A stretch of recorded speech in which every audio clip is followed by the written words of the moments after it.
अतिशय भक्तिमय वातावरणामध्ये हा सोहळा या ठिकाणी संपन्न होत आहे।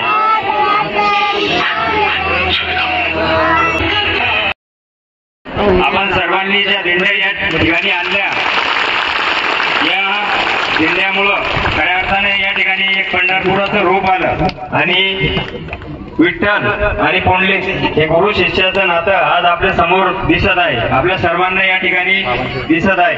आपल्या सर्वांमुळे हे या ठिकाणी शक्य झालं। हरे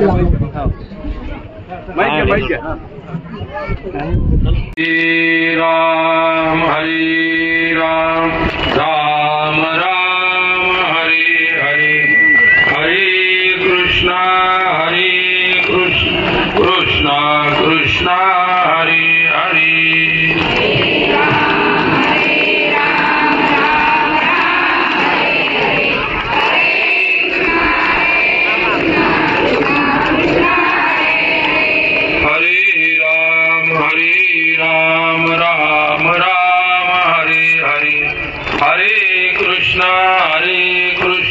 कृष्णा कृष्णा हरे हरे।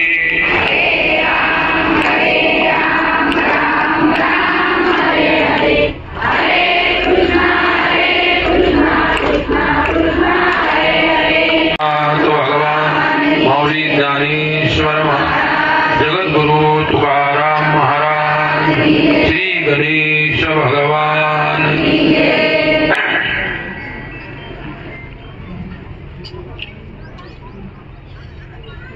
आज शिव गणेश मंदिर विदर्भ मराठवाडा सरहद भोकर तालुका चिखली जिल्हा बुलढाणा येथे गणेश मूर्तीच्या प्राणप्रतिष्ठा महोत्सवाचा 9वा हा वर्धापन दिन महोत्सव भव्य दिव्य स्वरूपात साजरा होत आहे। या मंदिराचे संस्थापक तुमचे आमचे सर्वांचे लाडके श्री नंदूभाऊ कराळे, जिल्हा प्रमुख युवा सेना बुलढाणा, आज या कार्यक्रमाला ज्यांची उपस्थिती लाभलेली आहे ते आमचे श्री जालिंदर भाऊ भुजबळ, श्री रमेश पाटील गव्हाड, किसनराव धोंडगे, विलास सुरडकर, नारायण भाऊ वाणी, अशोक मोहिते, ही सर्व मंडळी येथे उपस्थित आहे। आणि सर्वात महत्वाची गोष्ट, मराठवाडा आणि विदर्भातील सर्व भाविक भक्ताची मांदियाळी या पवित्र ज्ञानमंडपामध्ये उपस्थित झालेली आहे। या कार्यक्रमाची शोभा समोर बसलेले संपूर्ण भगवा वादळ दिंड्याच्या स्वरूपामध्ये आपण या कार्यक्रमाची शोभा वाढवलेली आहे। दरवर्षीप्रमाणे याही वर्षी पण वाढत्या उत्सवामध्ये तुम्हा सर्वांचा एवढा वाढता उत्सव किंवा उल्हास आहे आणि त्याच्यामुळे आपल्या या कार्यक्रमाला अतिशय शोभा आलेली आहे।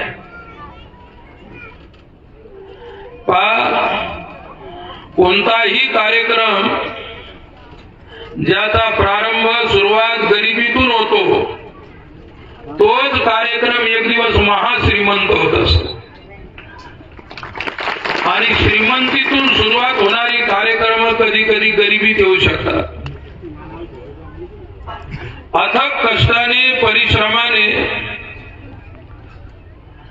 नंदभाऊ व त्यांचे सहकारी मंडळी, ती भोकरची मंडळी असेल, पंचक्रोशीतील परिसरातील मंडळी असेल, मराठवाड्यातील मंडळी असेल, या सर्व मंडळीचा मोलाचं सहकार्य आहे आणि या सहकार्यातून आपण हे सर्व दरवर्षी साजरं करत असतो. सज्जनांनो, समाजाला धर्म आणि संस्कृतीचे जर धडे द्यायचे असतील तर आध्यात्मिक कार्यक्रमाची नितांत गरज आहे. आणि समोर बसलेला सर्व समाज, वेगवेगळ्या जातीचे, वेगवेगळ्या धर्माचे, वेगवेगळ्या पंथाची माणसं आपण इथे एकत्रित झालेलो आहोत. लक्षात ठेवा, रात्री आम्ही परभणी जिल्ह्यामध्ये तुळजा भवानी साखर कारखान्यावर महाराष्ट्र राज्याचे मंत्री सौ मेघनादिदी बोर्डीकर यांचा भव्य दिव्य वाढदिवस साजरा झाला. माझं कीर्तन होतं, जवळजवळ 10,000 लोक कीर्तनामध्ये बसलेले होते. प्रत्येकाला बसायला खुर्ची होती, मान्यवरांना बसायला मोठमोठे सोफे होते. 100 बाय 30 स्टेज होतं, त्याच्यावर जवळजवळ 25 बाय 40 स्क्रीन लावलेली होती. भव्य दिव्य, एवढा भव्य दिव्य कार्यक्रम होता आणि त्या समाजाला आलेले आम्ही संबोधित केलं. आमचं संबोधन राजकीय नसतं, आमचं संबोधन हे सामाजिक असतं. आम्ही आमच्या संबंधातून, या प्रबोधनातून समाज प्रबोधन करत असतो. समाजामध्ये विश्वबंधुत्व कसं निर्माण होईल, याला म्हणतात युनिव्हर्सल ब्रदरहूड. विश्वबंधुत्वाची भावना समाजामध्ये निर्माण करायची आहे. धर्म संस्कृतीचं पालन करायचं आहे. या देशामध्ये विविध धर्माचे, विविध जाती पंथाचे लोक आहेत. सर्वांना एकत्रित आणून गुण्या गोविंदानं कसं नांदवता येईल, यासाठी मी रात्रंदिवस समाज प्रबोधन करत असतो. आणि समाजाला एकत्रित आणण्यासाठी एकच मार्ग आहे, तो म्हणजे अध्यात्माचा मार्ग आहे. अध्यात्माच्या मार्गातूनच आपण समाजाला जोडू शकतो, समाजातले कल्मश मिटू शकतो. तुम्ही इथं आलात, आपल्या अंतःकरणामध्ये भाव आणि भक्ती घेऊन आलात. नंदू भाऊने ज्यावेळी ते सुरुवात केली या माळरानावर, तर इथं काहीच नव्हतं, उजाड हे असणारं माळरान. त्याच्यावरती आता वृक्ष लावले. जमीन अतिशय हलकी असल्यामुळे तरी सुद्धा त्याला पाणी देऊन, त्याला जोपासना करून ती झाडं जगवली आणि त्याच्यामुळे इथं अतिशय शोभा वाढली. मी गणपतीच्या मंदिरात आल्याने दर्शन घ्यायला गेलो. आमचे जलंधर भाऊ बुधवर ते म्हणाले, आता हे मंदिर बाबाजी फार छोटं पडून राहिलं. नंदू भाऊ सुद्धा माझ्या जवळच उभे होते. म्हटलं, मंदिर छोटं पडून राहिलं, मूर्ती छोटी पडून राहिली, मग हे मंदिर मोठं करण्यासाठी आम्हाला सर्वांनाच हातभार लावावा लागेल आणि या बॉर्डरवर एक भव्य दिव्य मंदिर व्हावं अशी कोणाकोणाची इच्छा वरती आकारात. भव्य दिव्य मंदिर असं वाटत असेल. माणसाची इच्छा नाही म्हणजे पलीकडच्या मंडपाची. तुम्ही कशाला घाबरले? हिच्या माता भगिनीनं जोमाने, प्रेमाने आणि उत्साहाने वरती हात केला आणि आजच्या कार्यक्रमाची शोभा माणसं नाही, तुम्ही आहात आणि दरवर्षी तुम्ही या कार्यक्रमाची शोभा वाढवता. नंदू भाऊने किती परिश्रम या कार्यासाठी केलेले आहे हे जेवढं मी जाणतो तेवढं कोणी जाणत नसेल. एखादा लहान माणूस जर काही मोठं करायला गेला तर लोक त्याला मागे ओढतात, लोक त्याची निंदा करतात, लोक म्हणतात याचा काहीतरी स्वार्थ असेल. ज्या माणसाचा कवडी मात्रही स्वार्थ नाही, फक्त एकच आहे की समाजातला भक्तिभाव कसा वाढेल. विदर्भ आणि मराठवाड्याची मनं कशी जुळतील, एक होतील.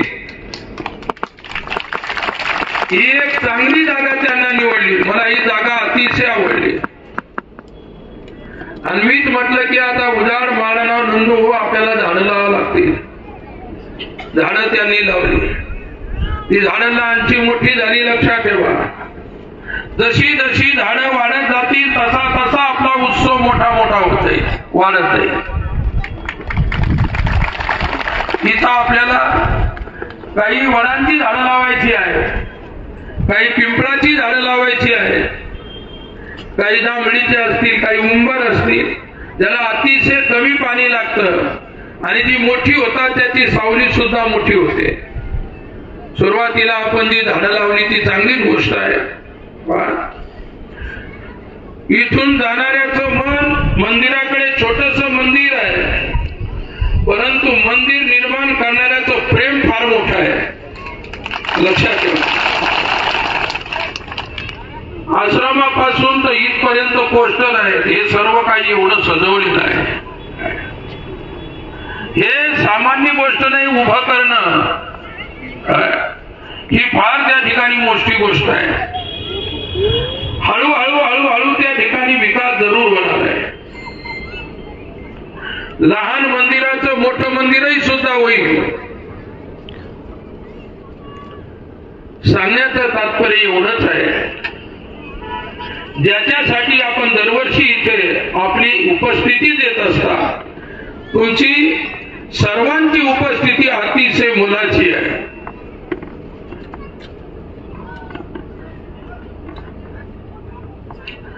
अनेक गावच्या दिंड्या आलेल्या आहेत. त्या दिंड्यांनी या कार्यक्रमाची शोभा वाढवली. महिला भगिनीने केसरी वस्त्र, ज्याला आपण भगवे वस्त्र म्हणतो, ते भगवे वस्त्र परिधान करून शिष्टीमध्ये भजन म्हणत म्हणत म्हणत मलाही सुद्धा त्या टेकडीपासून तर या स्थळापर्यंत सर्वजण इतकं प्रेम आणि उमंग प्रत्येकाच्या मनामध्ये होती. तुमच्या प्रेमाचा आणि उमंगीचा खरोखर मी आदर करतो, सत्कार करतो. धर्म संस्कृती जर जागी ठेवायची असेल तर आजही मठ मंदिराची नितांत गरज आहे. समाजामध्ये मोठी मोठी माणसं आहेत, आपल्या धर्मामध्ये मोठी मोठी माणसं आहेत आणि ती माणसं सहकार्य सुद्धा करत असतात. धर्म वाढवणं हा तुमचा आमचा प्रत्येकाचा धर्म आहे, म्हणजे कर्तव्य आहे. हिंदू धर्म एक अशी वस्तू आहे, असा धर्म आहे की तो प्रत्येकाच्या प्रती सहिष्णू राहिलेला आहे. हिंदू धर्माने प्रत्येक धर्माचा आदर केला, प्रत्येक जातीचा आदर केला, प्रत्येक पंथाचा आदर केला. हिंदू धर्म हा सनातन धर्म असल्यामुळे हा अविनाशी धर्म आहे, कधी न मरणारा धर्म आहे. या धर्माची तत्व, या धर्मानं जगाला दिलेलं प्रेम आणि जगाला दिलेलं तत्वज्ञान ही फार मोठी गोष्ट आहे. लक्षात ठेवा, सदैव देत राहील हा धर्म प्रत्येकाला. म्हणून त्या धर्माचे तुम्ही आम्ही सर्वजण सेवक आहोत. मी सुरुवातीला सांगितलं, सर्वात मोठी उपस्थिती आमच्या माता भगिनीची आहे आणि माता भगिनीची उपस्थिती याच कार्यक्रमाला नाही, प्रत्येक कार्यक्रमाला. मी सांगत होतो तुम्हाला, रात्री मी मेघना दिदीच्या वाढदिवसाच्या कीर्तनासाठी गेलो होतो, तर महिला आणि पुरुषाच्या 10,000 खुर्च्या लावलेल्या होत्या. शेवटी त्या महिला त्याच्यामध्ये 60% महिला होत्या, 40% माणसं होते. शेवटी पुढची बाजूनी पडदे ओपन केले, 10,000 खुर्च्या कमी पडल्या, पडदे ओपन केले. परंतु मला सांगायची काही महिलांची संख्या जास्त होती.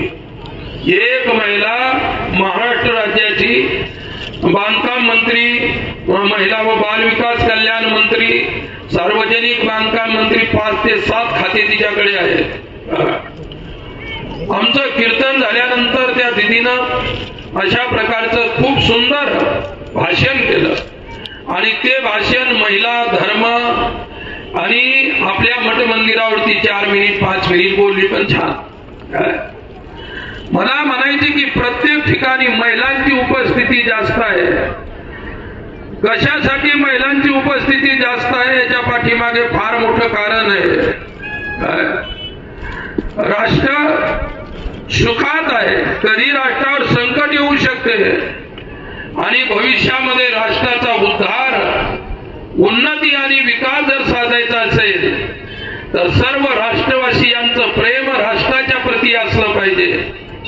जगामध्ये अनेक देश आहेत, फक्त आपल्या देशाला भारत माता की जय म्हणतो आपण. अमेरिकेला अमेरिका माता की जय म्हणत नाही, ब्रिटनला ब्रिटन माता की जय म्हणत नाही, फ्रान्सला फ्रान्स माता की जय म्हणत नाही. लक्षात ठेवा. म्हणजे आपली संस्कृती, आपला धर्म आणि आपला राष्ट्र जगातल्या सर्व राष्ट्राची जननी आहे, सर्व राष्ट्राची आई आहे भारत. कारण भारताच्या वेदाने, ऋषीमुनींच्या वेदाने संपूर्ण धर्माला ज्ञान पुरवलेलं आहे. वेदाचं ज्ञान घेऊन आपापले धर्म वेगवेगळे सजवले असतील लोकांनी, ती गोष्ट वेगळी आहे. पण मूळ स्रोत वेद आहे. वेद अतिशय प्राचीन आहे. वेदाचा सांभाळ ऋषीमुनींनी केला आणि त्याच वेदाचा अर्थ, त्याच वेदाची परंपरा, त्याच वेदाचं ज्ञान ज्ञानेश्वरीच्या रूपात असेल, संत तुकाराम महाराजांच्या गाथ्याच्या रूपात असेल, हे सर्व ज्ञान वेदाचं ज्ञान आहे आणि साधू संतांनी ते जतन करून ठेवलेलं आहे.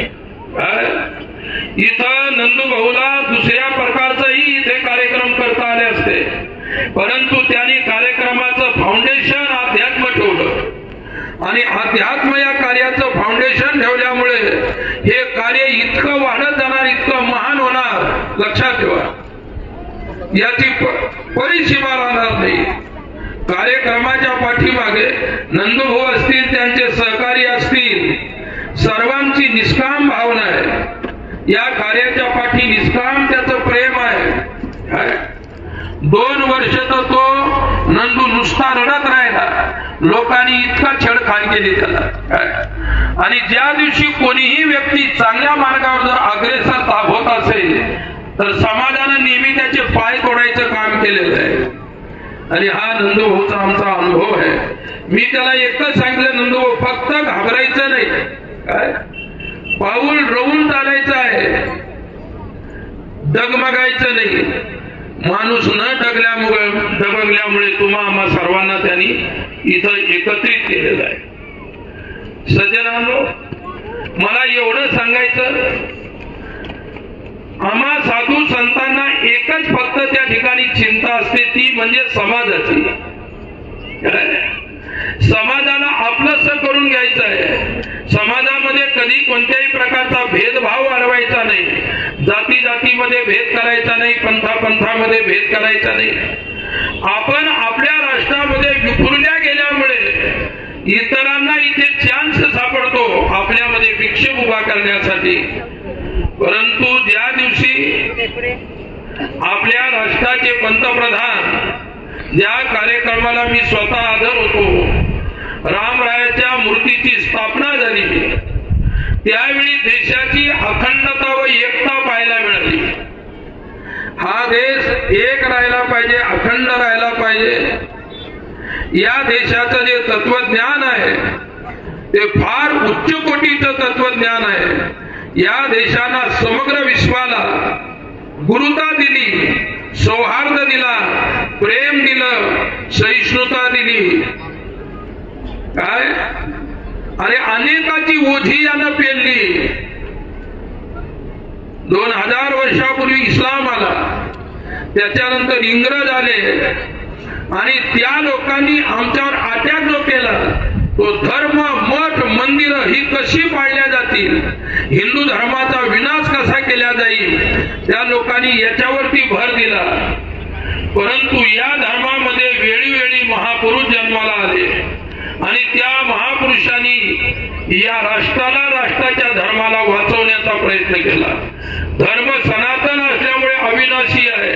तुमच्या धर्माला कोणीही मारू शकत नाही, लक्षात ठेवा. तुमच्या धर्माला कोणीही मारू शकत नाही आणि हा धर्म इतका उत्तम आणि सहिष्णू आहे तो कोणालाही मारत नाही. प्रत्येकाला तारण्याचं तत्वज्ञान या धर्माने जगाला दिलेलं आहे. मला आठवती एक गोष्ट, मी काशीच्या प्रिन्स कॉलेजमध्ये शिकायला होतो. ते प्रिन्स कॉलेज इंग्रजाच्या काळातलं पुढे डॉक्टर संपूर्णानंद संस्कृत महाविद्यालय किंवा युनिव्हर्सिटी म्हणून प्रसिद्ध झालं. त्याच्यामध्ये मी शिकलो. प्रिन्स कॉलेजमध्ये तुमचं तत्वज्ञान, तुमची गीता, तुमची उपनिषद किती महान आहे. म्हटलेलं आहे की in the whole world there is no study. उपनिषदात गीता आणि उपनिषदासारखा अभ्यास आणि तत्वज्ञान जगाच्या कोणत्याही पुस्तकामध्ये नाही. आणि जगाचा सर्वात मोठा वैदिक विद्वान आणि महान नाटककार ज्यावेळी शेक्सपियर जो होता तो काशीला आला. शेक्सपियर काशीला आल्यानंतर त्यावेळी ते प्रिन्स कॉलेज होतं. प्रिन्स कॉलेजमध्ये आल्यानंतर तेथे संस्कृतची शिक्षा दिली जायची. नंतर त्याचं नाव बदललं. आता पुष्कळ नावं बदललेली आहेत. तुमच्यावर हल्ला केला, तुमचे नावं, तुमच्या शहराची नावं बदलून काहीतरी विकृत नावं ठेवली. या सरकारनं त्याची खात्री घेतली आणि आता पुष्कळ नावं चांगली झाली. जी मूळ नाव होती ती नावं दिली. अहमदनगर होतं तर अहिल्यानगर झालं. काय खडकी होतं त्याचं औरंगाबाद झालं. औरंगाबादचं आता संभाजीनगर झालं. आमच्या शेजारी उंदरी होती तिचं नाव उदयनगर झालं. अशी कितीतरी नावं. तुमच्या नावावर सुद्धा हल्ला केला आणि ती नावं आता हे सरकारनं सोडवली. आपली मूळ संस्कृतीची नावं आपल्या शहरांना, आपल्या गावांना देत आहे. प्रिन्स कॉलेजमध्ये शेक्सपियर आल्यानंतर आपल्या भारतीय पंडितांनी त्याचा फार मोठा आदरातिथ्य सत्कार केला. एक पाश्चात्य पंडित आहे आणि नंतर आदरातिथ्य केलं, सर्व काही झालं, लक्षात घ्या. पण आता सत्कार झाल्यानंतर कोणती सप्रेम वस्तू भेट द्यायची, कोणती वस्तू या देशामध्ये सर्वोत्तम आहे. सर्वोत्तम विद्वान, जगाचा प्रसिद्ध विद्वान आल्यानंतर त्याला भारतातली सर्वात मोठी वस्तू द्यायची आणि ती प्रसिद्ध वस्तू द्यायची. काय सप्रेम भट करायचं तर सर्व पंडितांनी अगोदर मीटिंग घेतली. एक वृद्ध पंडित होते. अरे म्हणले, वेड्यांनो, देण्यासाठी इतकी मीटिंग घ्यायचं काम नाही. या देशामध्ये सर्वात मोठी वस्तू असेल ती म्हणजे गीता आहे. काय सर्वात मोठी वस्तू जर कोणती असेल तर गीता आहे. आणि म्हणून शेक्सपियरला सप्रेम भेट म्हणून गीता दिली तरी चालते. मग त्यावेळी पंडितांनी मिळून त्यांना गीता देण्यात आली. गीतेचे 4 पानं त्या विद्वानानं उकलली आणि नंतर ती गीता आपल्या डोक्यावर घेऊन प्रिन्स कॉलेजमध्ये तो शेक्सपियर नाचू लागला. तो म्हणाला की या ग्रंथामध्ये किती त्या ठिकाणी उत्तम प्रकारचं तत्वज्ञान आहे. त्याने 2च पानं उलटले, त्याच्यात काय वाचलं त्याला माहित. त्याला त्याच्यातून काय कळालं त्याला माहित. तुम्ही आम्ही रात्रंदिवस गीता वाचतो पण तुम्हाला मला गीता कळाली का? काही बांधून ठेवलेली आहे. जुन्या काळात म्हणायचे, पहा गीता वाचायची नसते, गीता वाचली म्हणजे देवाचं पोट फोडल्याचं पाप लागतं. म्हणजे तुम्हाला त्या गीतेकडे येऊ द्यायचंच नाही, हे एक षडयंत्र होतं. लक्षात ठेवा. आज ती गीता समाज जनमानसापर्यंत आणण्याचं कार्य संत करत आहे त्यांच्या उपदेशातून. आणि मग प्रिन्स कॉलेजमध्ये शेक्सपियर नाचला आणि आपल्या इथल्या विद्वान व्यक्तीने विचारलं, शेक्सपियर साहब, इस गीता को पढ़ के आपको गीता कैसी लगी? पाश्चात्य पंडिताचं उत्तर ऐका आता. कैसी लगी आपको गीता, तर तो म्हणाला मला काही याच्याविषयी बोलता येणार नाही, पण मी एवढं म्हणू शकतो की Gita is my mother. Gita मला आईसारखी वाटली. कशी वाटली? आईसारखी. या देशाने सर्वात नेहमी मातृत्व जोपासलेलं आहे, म्हणून या देशाचं नाव भारत माता आहे. काय मातृत्व याने जोपासलं. इथल्यासारखं मातृत्व जगामध्ये कुठेच नाही, लक्षात ठेवा. एवढं पवित्र मातृत्व आहे. आणि म्हणून इथं सुद्धा गर्दी कोणाची आहे?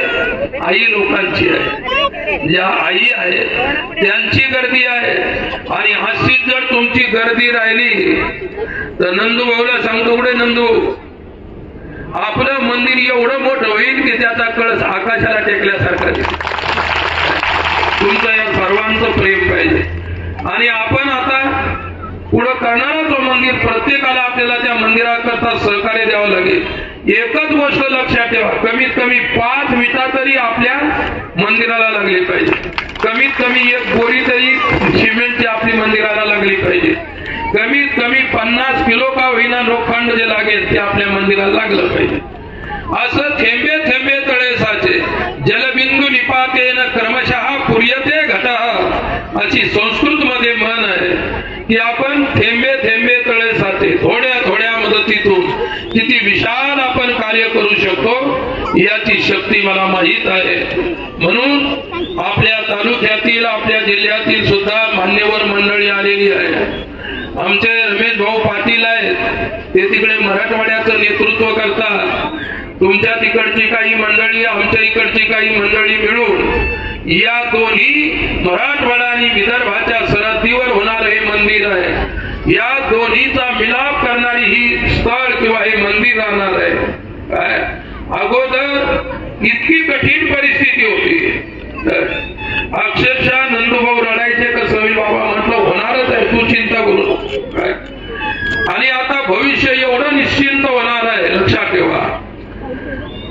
म्हणून आपल्याला आपली संस्कृती वाढवायची, आपला धर्म वाढवायचा, आपले मंदिर वाढवायचे.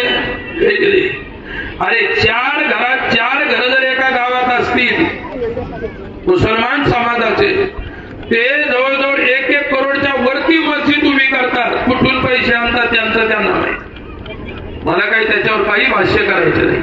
म्हणून त्यांचा तरी एक आदर्श घ्या. 5-10 घरं असतील तर ते घर एवढं मोठं मस्जिद उभी करतात, त्यांची प्रार्थना स्थळ. मग तुम्ही आम्ही का लहान आहोत का? तुम्ही आम्ही का कमजोर आहोत का? मग कुठेही धर्मस्थळ उभे असतील तर धर्मासाठी मुक्त असताना मोकळ्या हाताने मदत करा, जेणेकरून तुमच्या धर्माचं प्रतीक मंदिर आहे. धर्माचं प्रतीक आहे मंदिर. भविष्यामध्ये आपत्ती आल्यानंतर हीच मंदिरं तुम्हाला लपायला कामा येतील. पण अशी आपत्ती येऊ देणं हे आपलं नपुसकपण सिद्ध करणं आहे. आपल्याला आता बेभान राहायचं नाही, पक्क राहायचं. आणि आपल्या धर्मावरती कोणती आत येऊ द्यायची नसेल तर प्रत्येकाने जागृत राहायला पाहिजे.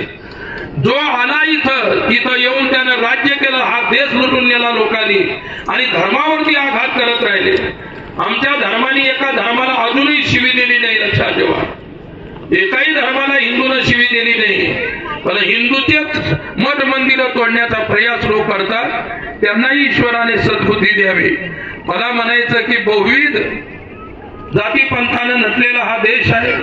सर्वांना जरी इथे गुन्ह्या गोविंदानं राहायचं असेल तर आपले विचार चांगले ठेवावे लागतील. आपले विचार संकोचित, दुसऱ्याला तोडण्याचे, मारण्याचे विचार, हेच विचार घातक असतील.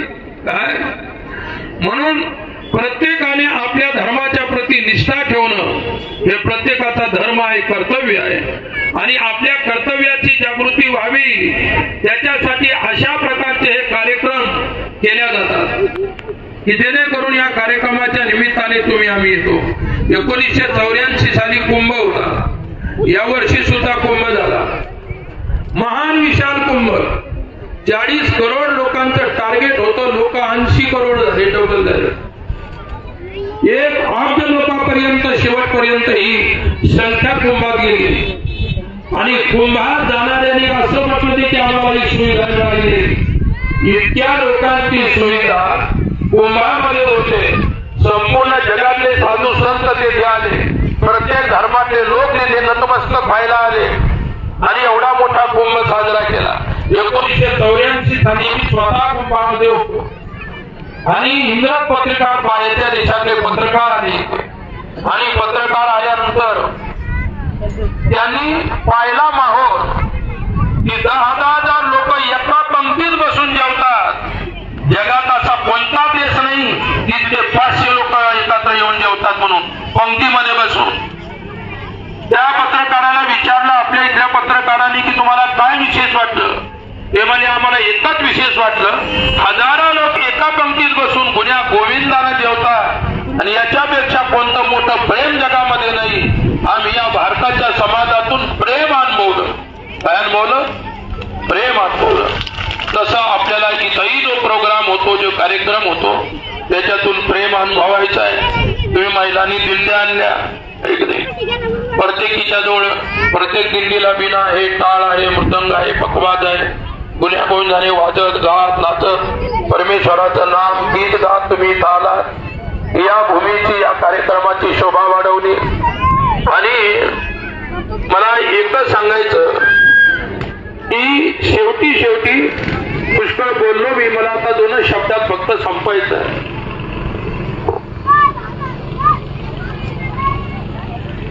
की ज्या प्रेमाने तुम्ही आम्ही इथे एकत्रित होतो,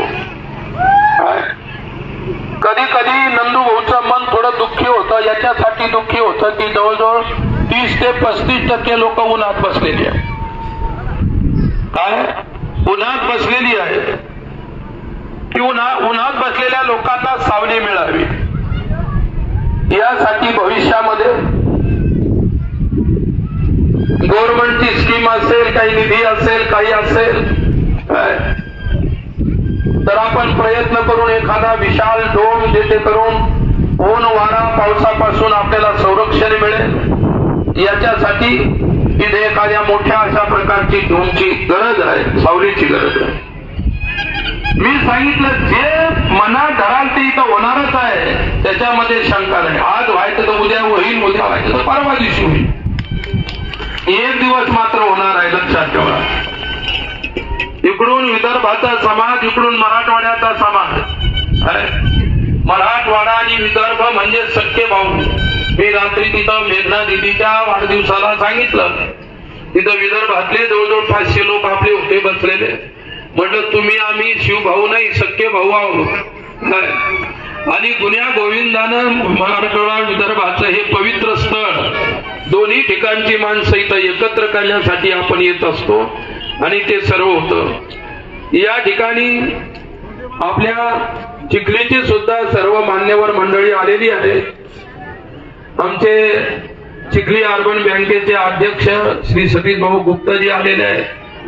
आमचे आदर्श विद्यालयाचे अध्यक्ष रामकृष्ण दादा सुद्धा आलेले आहेत. आमचे त्या ठिकाणी अंबिका अर्बन बँकेचे अध्यक्ष श्री विजू कोठारीजी सुद्धा आलेले आहेत. अनेकांची मला नावही माहित नाही, ते सुद्धा आलेले आहेत. लक्षात ठेवा, जी अगोदर आली होती बुधवंत भाऊ वगैरे यांच्याही विषयी मी अगोदर तुम्हाला सांगितलेलंच आहे. आणि जे काही मान्यवर मी नाव घेऊ शकलो नाही, परंतु ते सुद्धा इथे उपस्थिती त्यांची लाभलेली आहे. आणि ही आदरणीय उपस्थिती या कार्यक्रमाचं भविष्याचं द्योतक आहे, या भविष्याच्या कार्याची चेतना आहे. आणि ती चेतना सदैव अशाच प्रकारची राहील असा मी नंदूभाऊला व नंदूभाऊच्या सर्व कार्यकर्त्यांना आशीर्वाद देतो. काय की तुम्ही जे उभं केलेलं आहे ते तुमच्या मनापेक्षाही चांगलं होईल याचा मला 100% विश्वास आहे. फक्त त्या ठिकाणी निष्काम भावनेनं समाजावरती जे तुम्ही प्रेम केलेलं आहे त्या प्रेमाला कधी तुटू द्यायचं नाही. समाजाचा विश्वास न तुटणं हीच आपल्या कार्याची खरी पावती आहे. आणि ती पावती नंदूभाऊ तुम्ही घेतलेली आहे, पुढे ती पावती टिकून ठेवायची आहे.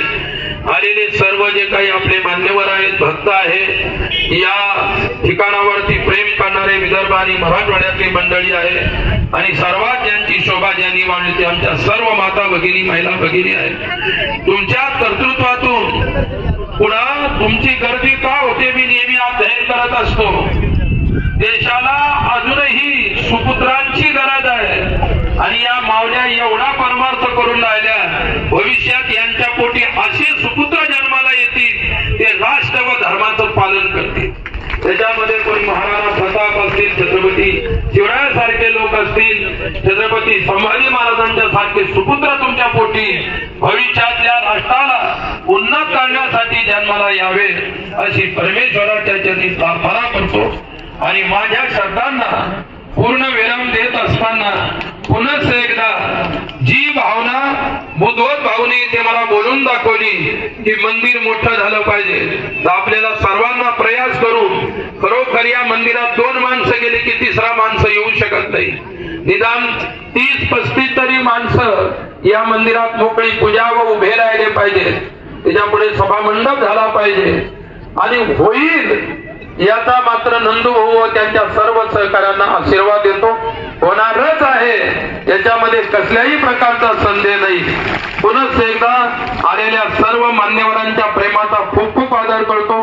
माता भगिनीने इथे जी शोभा वाढवली तुमच्याही प्रेमाचा आदर आणि सत्कार करतो. उपस्थित असणाऱ्या सर्व भक्तांच्या प्रेमाचा आदर करतो. अशाच प्रकारची उपस्थिती आणि प्रेम सदैव या कार्याच्या या स्थळाच्या पाठीमागे असू द्या एवढी आशा करतो. एक 5 मिनिटाचा कार्यक्रम आपला या ठिकाणी आहे. लगेच आरतीला आपल्याला जायचंय. आज शिवगणेश गणपती मंदिराचा 9वा वर्धापन दिवस आणि त्यानिमित्तानं परमपूज्य गुरुवर्य बाबांनी गुरुदेवांनी आपल्याला वेळ देऊन जवळपास 9 वर्ष बाबा आपल्याला या ठिकाणी वेळ देतात. त्याबद्दल बाबांसाठी एकदा आपण टाळ्या वाजवायच्या. मागच्या वर्षीपर्यंत आपल्या 51 गावच्या दिंड्या होत्या, यावेळेस 54 पर्यंत आपण या ठिकाणी पोहोचलो आणि निस्वार्थ प्रेम करणाऱ्या माता भगिनी त्यांचा आशीर्वाद करण्यार्थाने या मंदिराच्या आणि आमच्या भक्तांच्या पाठीमागे या ठिकाणी आहे. या कार्यक्रमासाठी जालिंदर भाऊ बुधवत असतील, सतीश भाऊ असतील, विजू भाऊ असतील, नरभाऊ खेडेकर असतील, माजी आमदार मातोश्री रेखाताई असतील, आमच्या संगीताताई पांढरे उषाताई असतील, आमचे रामकृष्ण दादा असतील, पंडित दादा असतील, श्रीरामभाऊ असतील, सहदेवभाऊ असतील, बंडूभाऊ जाधव असतील, अण्णाभाऊ देवकर, बंडूभाऊ सरसे, श्रीरामभाऊ जोरे, विनायकभाऊ सरनाईक, विठ्ठलभाऊ गिरी, आनंद गेयची, अनिल जावडे, शंभू गाडेकर, कुंजाजी शेळके, समाधान जाधव, डॉक्टर राजपूत साहेब आमचे मार्गदर्शक, तसेच हनुमंतजी भवर साहेब असतील, आमचे जिजाताई असतील, बरेच मान्यवर आहेत की सर्वांचे नाव मी या ठिकाणी घेऊ शकतो. आशिषदादा राहटे सुद्धा मेकरून या ठिकाणी आलेले आहेत. मेकरच्या आमदार साहेबांचा सुद्धा या ठिकाणी फोन आलेला आहे. हा 9वा वर्धापन दिवस साजरा करत असताना अतिशय उन्हाळा आणि त्यामध्ये सुद्धा जवळपास अर्धा तास आपला मिरवणुकीमध्ये शोभायात्रेमध्ये त्या ठिकाणी गेला. तो उत्साह, तो आनंद द्विगुणित करण्यासाठी आपण जी काही या ठिकाणी शोभा वाढवली मी खरंच शब्दाने त्या ठिकाणी ऋण व्यक्त करतो. या कार्यक्रमासाठी बाबांनी जी काही इच्छा केली, आपल्या ठिकाणी या ठिकाणी मंडप लावायचं आपल्याला बोर्डिंग घ्यावं लागत होती, झाडं नव्हती, पाण्याची व्यवस्था नव्हती, राहण्यासाठी जागा नव्हती. आपल्या पद्धतीने जे जे काय करतात ते करण्याचा प्रयत्न आपण या ठिकाणी केला. अनेक अडचणीला सामोरं सुद्धा जावं लागलं. बाबांच्या कानावर सुद्धा त्या गोष्टी घातल्या. बाबांनी सांगितलं अडचणीवर मात करून सुद्धा आपल्याला पुढे जायचंय. या कार्यक्रमासाठी खऱ्या अर्थानं मला सांगावं वाटेल, पळसखेड सारख्या गावांना 3 क्विंटल गहूचं अन्नदान या ठिकाणी केलं. तसेच आमचे बरेच असे लोक आहेत की ज्यांनी या कार्यक्रमासाठी मदत केली. विठ्ठल भाऊ त्यांनी गहू दिलेले आहेत. रमेश मामा बुचरे त्यांनी 1 क्विंटल गहू व जवळपास 5,500 रुपयाची पावती त्यांचा मुलगा गणपती बाप्पाच्या आशीर्वादानं लागल्यामुळे त्या ठिकाणी दिलेले आहेत. आमच्या आशाताई देशमुख आहेत, गहू पाठवलेले आहेत. समाधान भाऊ परिहार आहेत, त्यांनी गहू पाठवलेले आहे. आमचे गणेश गराडे म्हणून आहेत, त्या ठिकाणी वडिलांनी त्यांच्या शब्द दिला होता की या ठिकाणी कुठेतरी गोड माझ्या हस्ते व्हावं. वडील आले नाही त्याचे,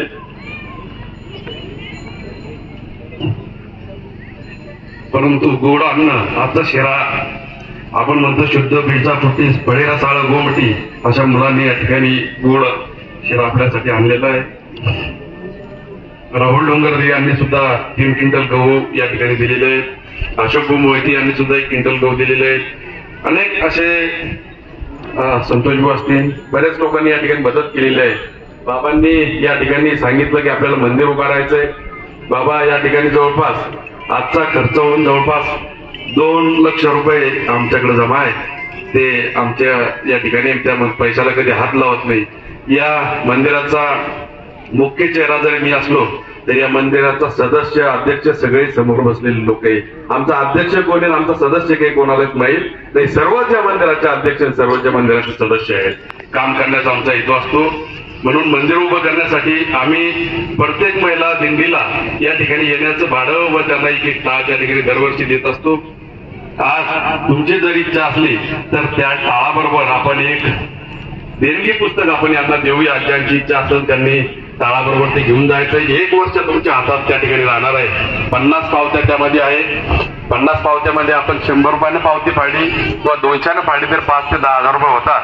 आणि 51 गावच्या दिंड्या जर म्हटलं तर 4-5 लाख रुपये आपले होतील. 7-8 लाख रुपये व वर्ष 2 वर्षामध्ये जवळपास 15-20 लाखाचं मंदिर बांधण्याचा संकल्प आपला या ठिकाणी ठेवूया. हेच या निमित्तानं सांगतो. आपण मोठ्या संख्येने उपस्थिती लावली. मी सर्वांचे मनस्वी आभार व्यक्त करतो. आता या ठिकाणी भाषणाची काही जास्त वेळ नाही, परंतु माझी इच्छा की सर्वांच्या वतीने एक तुम्ही नाव द्यावं, शुभेच्छा द्यावं कार्यक्रमाला. सर्वांच्या वतीनं एक नाव तुम्हीच द्या. नरूभाऊलाच मी विनंती करतो की सर्वांच्या वतीने शुभेच्छा द्याव्या. कार्यक्रमासाठी शुभेच्छा झाल्यानंतर लगेच महाआरती व लगेच महाप्रसाद या ठिकाणी आपल्याला घ्यायचा आहे. आदरणीय भाऊ या कार्यक्रमासाठी शुभेच्छा देतील.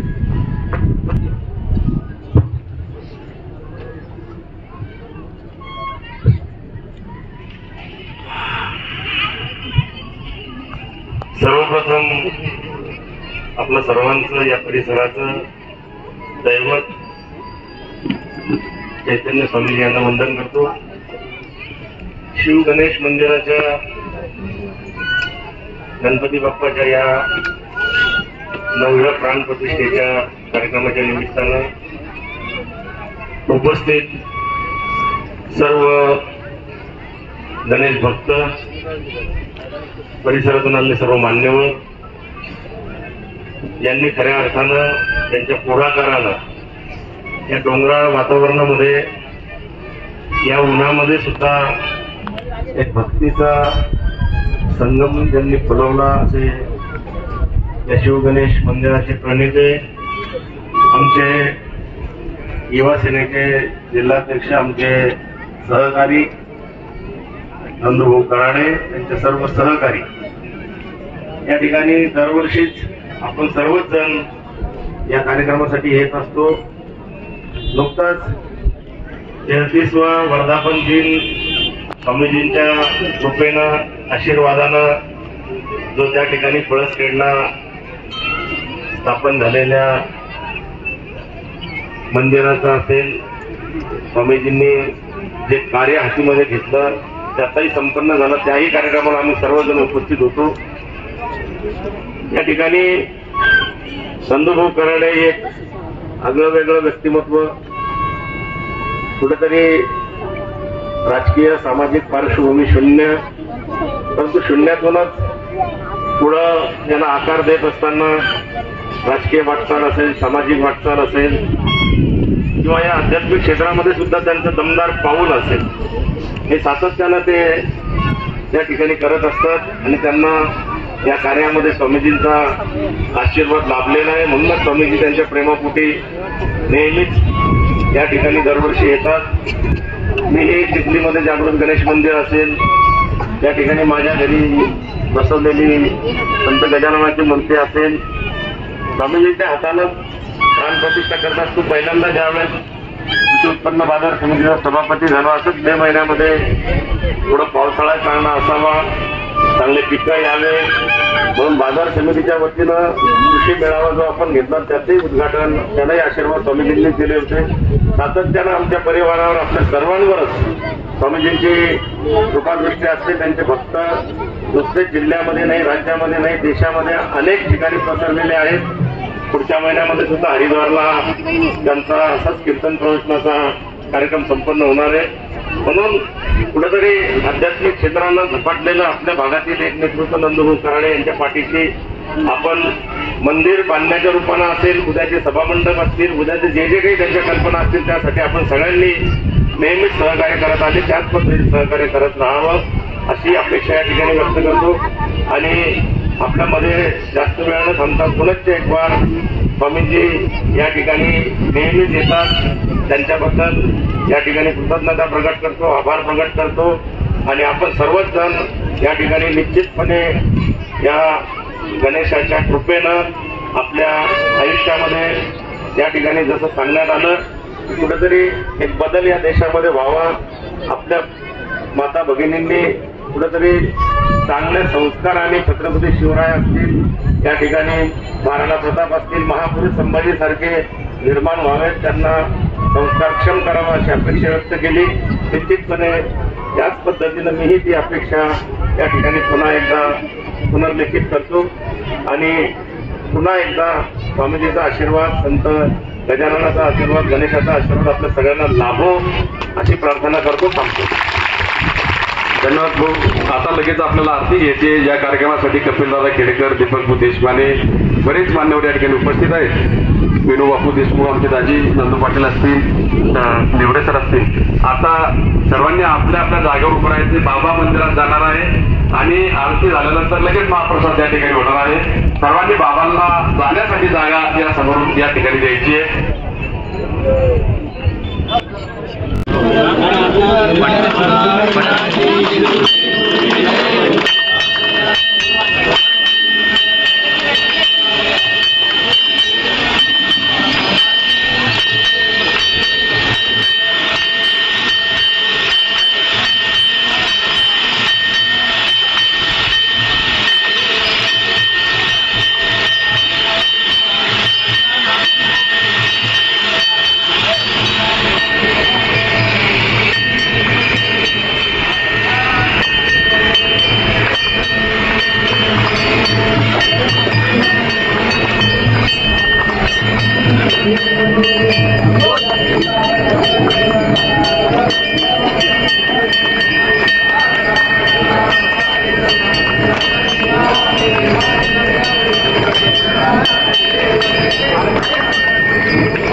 मंदिराच्या समोर सुद्धा पेंडॉल खाली आहे. वाडेकरी मंडळी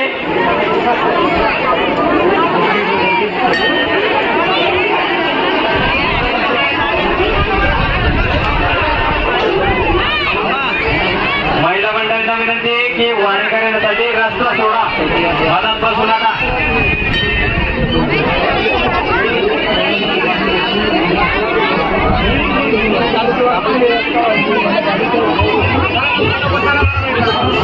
सर्व भावी भक्तांना आदराची विनंती आहे, प्रसाद घेण्यासाठी शांतता करण्याची कृपा करावी.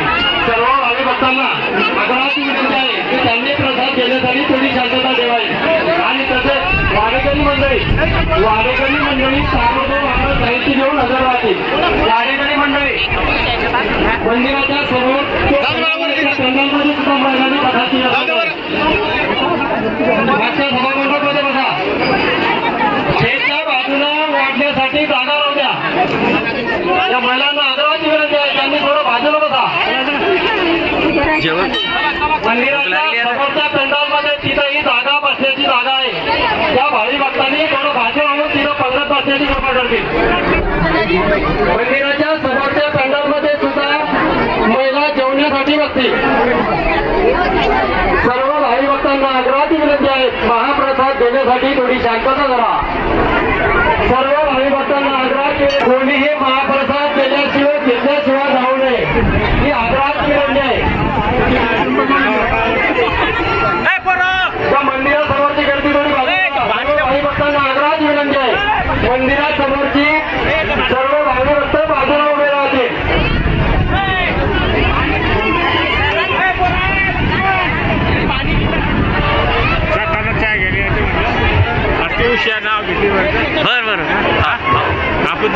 तसेच महिलांनी सुद्धा वाढण्याची संधी घेण्याची कृपा करावी. महिला मंडळाने सुद्धा वाढण्याची कृपा करतील. थोडं शांतता करा. सर्व भावी भक्तांना आग्रहाची विनंती आहे प्रसाद देण्यासाठी थोडी शांतता करा. कपिल दादा की जय हो. तरी सर्व भावी भक्तांना आग्रहाची विनंती आहे कोणीही गडबड करू नये. दत्ता भाऊ त्या महिला मंडळांना वाढण्याची उत्सुकता आहे त्यांनी पंक्तीतून उठून वाढण्याची कृपा करावी. महिला मंडळांनी ताबडतोब पंक्तीतून उठून वाढण्याची कृपा